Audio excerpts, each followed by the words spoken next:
The Picture of Dorian Gray, Chapter 1. The studio was filled with the rich odor of roses, and when the light summer wind stirred amid the trees of the garden, there came through the open door the heavy scent of the lilac, or the more delicate perfume of the pink flowering thorn. From the corner of the divan of Persian saddlebags on which he was lying, smoking, as was his custom, innumerable cigarettes, Lord Henry Wotton could just catch the gleam of the honey-sweet and honey-colored blossoms of a laburnum, whose tremulous branches seemed hardly able to bear the burden of a beauty so flame-like as theirs. And now and then the fantastic shadows of birds in flight flitted across the long tussore silk curtains that were stretched in front of the huge window, producing a kind of momentary Japanese effect, and making him think of those pallid, jade-faced painters of Tokyo who, through the medium of an art that is necessarily immobile, seek to convey the sense of swiftness and motion. The sullen murmur of the beings shouldering their way through the long, unmown grass, or circling with monotonous insistence round the dusty gilt horns of the straggling woodbine, seemed to make the stillness more oppressive. The dim roar of London was like the bourdon note of a distant organ. In the center of the room, clamped to an upright easel, stood the full-length portrait of a young man of extraordinary personal beauty, and in front of it, some little distance away, was sitting the artist himself, Basil Hallward, whose sudden disappearance some years ago caused, at the time, such public excitement and gave rise to so many strange conjectures. As the painter looked at the gracious and comely form he had so skillfully mirrored in his art, a smile of pleasure passed across his face and seemed about to linger there, but he suddenly started up and, closing his eyes, placed his fingers upon the lids, as though he sought to imprison within his brain some curious dream from which he feared he might wake. "It is your best work, Basil, the best thing you have ever done," said Lord Henry languidly. "You must certainly send it next year to the Grosvenor. The Academy is too large and too vulgar. Whenever I have gone there have been either so many people that I have not been able to see the pictures, which was dreadful, or so many pictures that I have not been able to see the people, which was worse. The Grosvenor is really the only place." "I don't think I shall send it anywhere," he answered, tossing his head back in that odd way that used to make his friends laugh at him at Oxford. "No, I won't send it anywhere." Lord Henry elevated his eyebrows and looked at him in amazement through the thin blue wreaths of smoke that curled up in such fanciful whirls from his heavy opium-tainted cigarette. "Not send it anywhere? My dear fellow, why? Have you any reason? What odd chaps you painters are! You do anything in the world to gain a reputation. As soon as you have one, you seem to want to throw it away. It is silly of you, for there is only one thing in the world worse than being talked about, and that is not being talked about. A portrait like this would set you far above all the young men in England and make the old men quite jealous, if old men are ever capable of any emotion."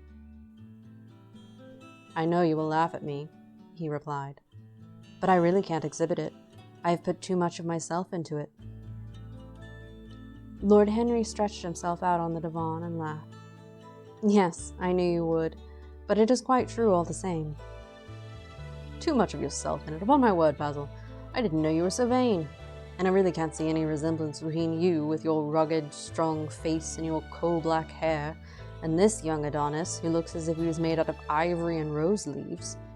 Why, my dear Basil, he is a Narcissus, and you— well, of course you have an intellectual expression and all that." "The beauty, real beauty, ends where an intellectual expression begins. Intellect is in itself a mode of exaggeration and destroys the harmony of any face.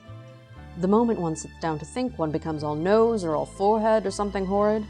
Look at the successful men in any of the learned professions, how perfectly hideous they are, except, of course, in the church.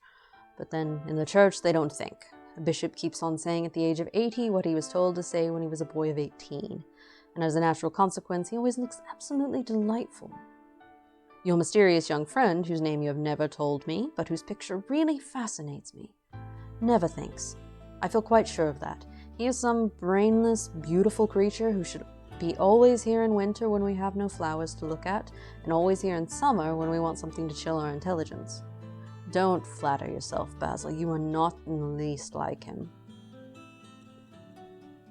"You don't understand me, Harry," answered the artist. "Of course I am not like him. I know that perfectly well. Indeed, I should be sorry to look like him." You shrug your shoulders. "I'm telling you the truth. There is a fatality about all physical and intellectual distinction, the sort of fatality that seems to dog through history the faltering steps of kings. It is better not to be different from one's fellows. The ugly and the stupid have the best of it in this world. They consider their ease and gape at the play. If they know nothing of victory, they are at least spared the knowledge of defeat. They live as we all should live, undisturbed, indifferent, and without disquiet. They neither bring ruin upon others, nor ever receive it from alien hands. Your rank and wealth, Harry, my brains, such as they are, my art, whatever it may be worth, Dorian Gray's good looks, we shall all suffer for what the gods have given us, suffer terribly." "Dorian Gray, is that his name?" asked Lord Henry, walking across the studio toward Basil Hallward. "Yes, that is his name. I didn't intend to tell it to you." "But why not?" "Oh, I can't explain. When I like people immensely, I never tell their names to anyone. It is like surrendering a part of them. I've grown to love secrecy. It seems to be the one thing that can make modern life mysterious or marvelous to us. The commonest thing is delightful if one only hides it. When I leave town now, I never tell my people where I am going. If I did, I would lose all of my pleasure. It is a silly habit, I dare say, but somehow it seems to bring a great deal of romance into one's life. I suppose you think me awfully foolish about it." "Not at all," answered Lord Henry. "Not at all, my dear Basil. You seem to forget that I am married, and the one charm of marriage is that it makes a life of deception absolutely necessary for both parties. I never know where my wife is, and my wife never knows what I am doing.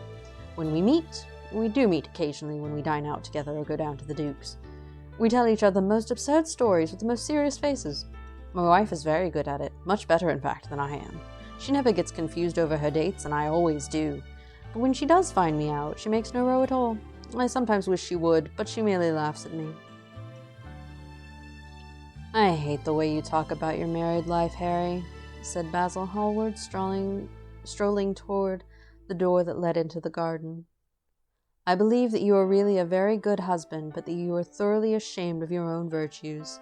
You are an extraordinary fellow. You never say a moral thing, and you never do a wrong thing. Your cynicism is simply a pose." "Being natural is simply a pose, and the most irritating pose I know," cried Lord Henry, laughing, and the two young men went out into the garden together and ensconced themselves on a long bamboo seat that stood in the shade of a tall laurel bush. The sunlight slipped over the polished leaves. In the grass, white daisies were tremulous. After a pause, Lord Henry pulled out his watch. "I am afraid I must be going, Basil," he murmured. "And before I go, I insist on your answering a question I put to you some time ago." "What is that?" said the painter, keeping his eyes fixed on the ground. "You know quite well." "I do not, Harry." "Well, I will tell you what it is. I want you to explain to me why you won't exhibit Dorian Gray's picture. I want the real reason." "I told you the real reason." "No, you did not. You said it was because there was too much of yourself in it. Now, that is childish." "Harry," said Basil Hallward, looking him straight in the face, "every portrait that is painted with feeling is a portrait of the artist, not of the sitter. The sitter is merely the accident, the occasion. It is not he who is revealed by the painter. It is rather the painter who, on the colored canvas, reveals himself. The reason I will not exhibit this picture is that I am afraid that I have shown in it the secret of my own soul." Lord Henry laughed. "And what is that?" he asked. "I will tell you," said Hallward. But an expression of perplexity came over his face. "I am all expectation, Basil," continued his companion, glancing at him. "Oh, there is really very little to tell, Harry," answered the painter, "and I am afraid you will hardly understand it. Perhaps you will hardly believe it." Lord Henry smiled and, leaning down, plucked a pink-petaled daisy from the grass and examined it. "I am quite sure I shall understand it," he replied, gazing intently at the little golden, white-feathered disc. "And as for believing things, I can believe anything, provided that it is quite incredible."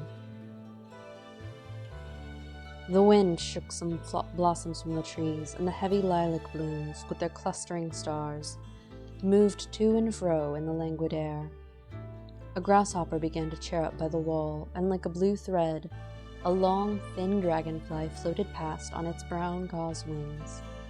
Lord Henry felt as if he could hear Basil Hallward's heart beating and wondered what was coming. "The story is simply this," said the painter after some time. "2 months ago I went to a crush at Lady Brandon's. You know we poor artists have to show ourselves in society from time to time, just to remind the public that we are not savages. With an evening coat and a white tie, as you told me once, anybody, even a stockbroker, can gain a reputation for being civilized. Well, after I'd been in the room about 10 minutes, talking to huge, overdressed dowagers and tedious academicians, I suddenly became conscious that someone was looking at me. I turned halfway around and saw Dorian Gray for the first time. When our eyes met, I felt that I was growing pale. A curious sensation of terror came over me. I knew that I had come face to face with someone whose mere personality was so fascinating that, if I allowed it to do so, it would absorb my whole nature, my whole soul, my very art itself. I did not want any external influence in my life. You know yourself, Harry, how independent I am by nature. I have always been my own master, had at least always been so, till I met Dorian Gray. But I don't know how to explain it to you. Something seemed to tell me that I was on the verge of a terrible crisis in my life. I had a strange feeling that fate had in store for me exquisite joys and exquisite sorrows. I grew afraid and turned to quit the room. It was not conscience that made me do so, it was a sort of cowardice. I take no credit to myself for trying to escape. Conscience and cowardice are really the same things, Basil. Conscience is the trade name of the firm, that is all. I don't believe that, Harry, and I don't believe you do either. However, whatever was my motive, and it may have been pride, for I used to be very proud, I certainly struggled to the door. There, of course, I stumbled against Lady Brandon. "You are not going to run away so soon, Mr. Hallward," she screamed out. You know her curiously shrill voice. "Yes, she is a peacock in everything but beauty," said Lord Henry, pulling the daisy to bits with his long, nervous fingers. I could not get rid of her. She brought me up to royalties and people with stars and garters and elderly ladies with gigantic tiaras and parrot noses. She spoke of me as her dearest friend. I had only met her once before, but she took it into her head to lionize me. I believe some picture of mine had made a great success at the time. At least it had been chattered about in the penny newspapers, which is the 19th century standard of immortality. Suddenly I found myself face to face with the young man whose personality had so strangely stirred me. We were quite close, almost touching. Our eyes met again. It was reckless of me, but I asked Lady Brandon to introduce me to him. Perhaps it was not so reckless after all. It was simply inevitable. We would have spoken to each other without any introduction, I am sure of that. Dorian told me so afterward. He, too, felt that we were destined to know each other. "And how did Lady Brandon describe this wonderful young man?" asked his companion. "I know she goes in for having a rapid précis of all her guests. I remember her bringing me up to a truculent and red-faced old gentleman covered all over with orders and ribbons and hissing into my ear in a tragic whisper which must have been perfectly audible to everybody in the room. The most astounding details. I simply fled. I like to find out people for myself. But Lady Brandon treats her guests exactly as an auctioneer treats his goods. She either explains them entirely away, or tells one everything about them except what one wants to know." "Poor Lady Brandon. You are hard on her, Harry," said Hallward listlessly. "My dear fellow, she tried to found a salon, and only succeeded in opening a restaurant. How could I admire her? But tell me, what did she say about Mr. Dorian Gray? Oh, something like, charming boy, poor dear mother and I absolutely inseparable. Quite forget what he does. Afraid he doesn't do anything. Oh, yes, plays the piano. Or is it the violin, dear Mr. Gray? Neither of us could help laughing, and we became friends at once. Laughter is not at all a bad beginning for a friendship, and it is far the best ending for one, said the young lord, plucking another daisy. Hallward shook his head. You don't understand what friendship is, Harry, he murmured. Or what enmity is, for that matter. You like everyone. That is to say, you are indifferent to everyone. How horribly unjust of you, cried Lord Henry, tilting his hat back and looking up at the little clouds that, like ravelled skeins of glossy white silk, were drifting across the hollowed turquoise of the summer sky. Yes, horribly unjust of you. I make a great difference between people. I choose my friends for their looks, my acquaintances for their good characters, and my enemies for their good intellects. A man cannot be too careful in the choice of his enemies. I have not got one who is a fool. They were all men of some intellectual power, and consequently they all appreciate me. Is that very vain of me? I think it is rather vain. I should think it was, Harry, but according to your category, I must be merely an acquaintance. My dear old Basil, you are much more than acquaintance, and much less than a friend. Sort of brother, I suppose. Oh, brothers, I don't care for brothers. My elder brother won't die, and my younger brothers seem never to do anything else. Harry, exclaimed Hallward, frowning. My dear fellow, I am not quite serious. But I can't help detesting my relations. I suppose it comes from the fact that none of us can stand other people having the same faults as ourselves. I quite sympathize with the rage of the English democracy against what they call the vices of the upper orders. The masses feel that drunkenness, stupidity, and immorality should be their own special property, and that if any one of us makes an ass of himself, he is poaching on their preserves. When poor Southwark got into the divorce court, their indignation was quite magnificent. And yet I don't suppose that 10% of the proletariat live correctly. I don't agree with a single word that you have said, and what is more, Harry, I feel sure you don't either. Lord Henry stroked his pointed brown beard and tapped the toe of his patent leather boot with a tasseled ebony cane. How English you are, Basil. That is the second time you have made that observation.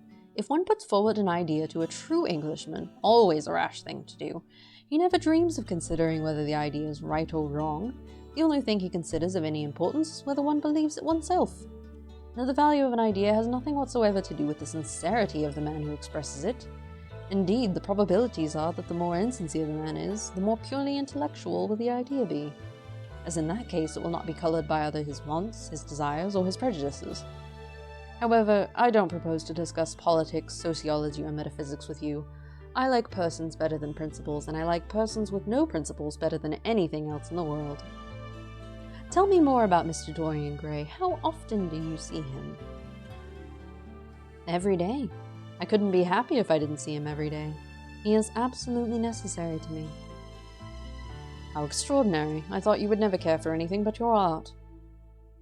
He is all my art to me now, said the painter gravely. I sometimes think, Harry, that there are only two eras of any importance in the world's history.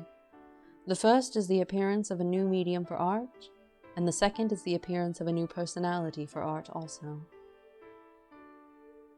What the invention of oil painting was to the Venetians, the face of Antinous was to late Greek sculpture, and the face of Dorian Gray will someday be to me. It is not merely that I paint from him, draw from him, sketch from him.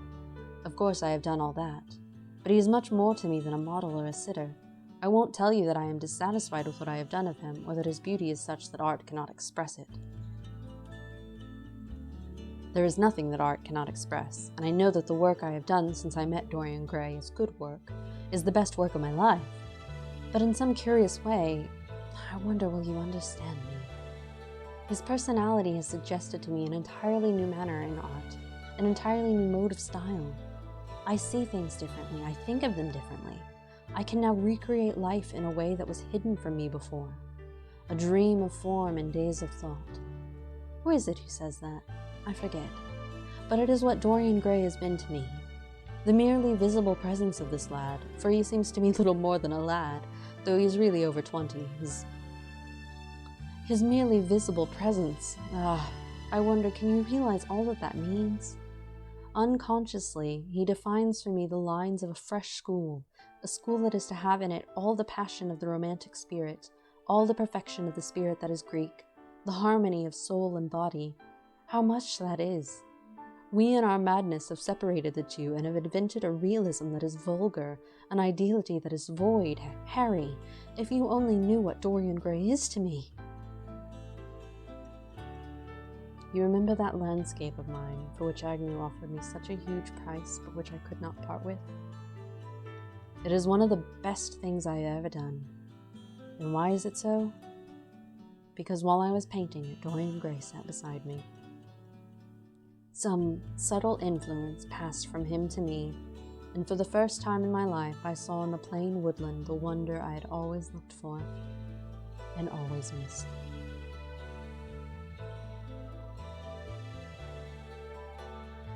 Basil, this is extraordinary. I must see Dorian Gray. Hallward got up from the seat and walked up and down the garden. After some time, he came back. Harry, he said, Dorian Gray is to me simply a motive in art. You might see nothing in him. I see everything in him. He is never more present in my work than when no image of him is there. He is a suggestion, as I have said, of a new manner. I find him in the curves of certain lines, in the loveliness and subtleties of certain colors. That is all. Then why won't you exhibit his portrait? Asked Lord Henry. Because without intending it, I have put into it some expression of all this curious artistic idolatry, of which, of course, I have never cared to speak to him. He knows nothing about it. He shall never know anything about it. But the world might guess it, and I will not bare my soul to their shallow, prying eyes. My heart shall never be put under their microscope. There is too much of myself in the thing, Harry. Too much of myself.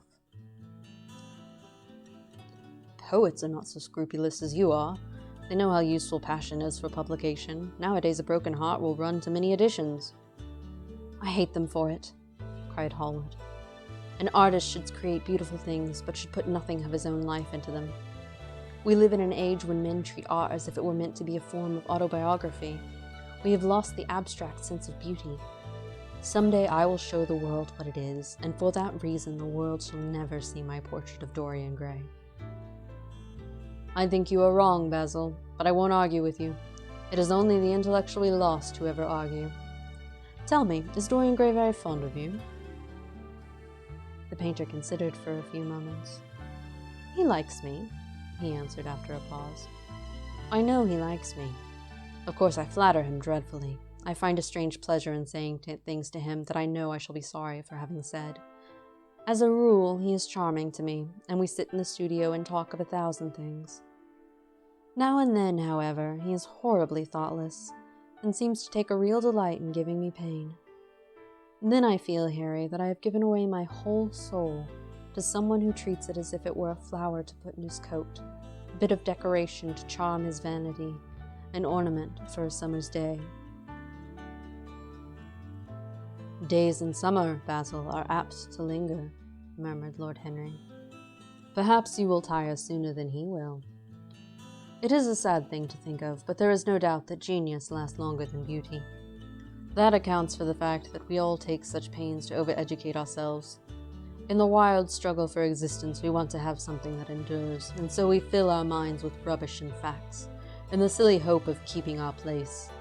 The thoroughly well-informed man, that is the modern ideal.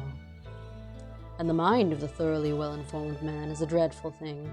It is like a bric-a-brac shop, all monsters and dust, with everything priced above its proper value. I think you will tire first, all the same. Some day you will look at your friend, and he will seem to you to be a little out of drawing, or you won't like his tone of color or something. You will bitterly reproach him in your own heart, and seriously think that he has behaved very badly to you. The next time he calls, you will be perfectly cold and indifferent.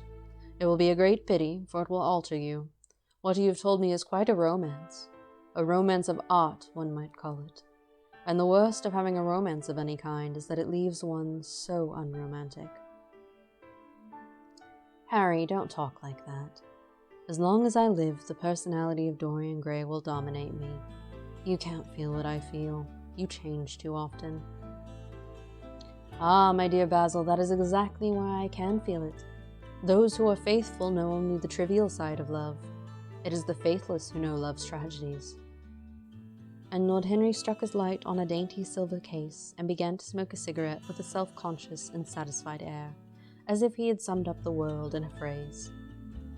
There was a rustle of chirruping sparrows in the green lacquer leaves of the ivy, and the blue cloud shadows chased themselves across the grass like swallows. How pleasant it was in the garden, and how delightful other people's emotions were, much more delightful than their ideas, it seemed to him. One's own soul, and the passions of one's friends, those were the fascinating things in life. He pictured to himself with silent amusement the tedious luncheon that he had missed by staying so long with Basil Hallward. Had he gone to his aunt's, he would have been sure to have met Lord Goodbody there, and the whole conversation would have been about the feeding of the poor and the necessity for model lodging-houses. Each class would have preached the importance of those virtues, for whose exercise there was no necessity in their own lives. The rich would have spoken on the value of thrift, and the idle grown eloquent over the dignity of labor. It was charming to have escaped all that. As he thought of his aunt, an idea seemed to strike him. He turned to Hallward and said, "My dear fellow, I have just remembered." "Remembered what, Harry?" "Where I heard the name of Dorian Gray." "And where was it?" asked Hallward with a slight frown. "Don't look so angry, Basil. It was my aunt, Lady Agatha's. She told me she had discovered a wonderful young man who was going to help her in the East End, and that his name was Dorian Gray.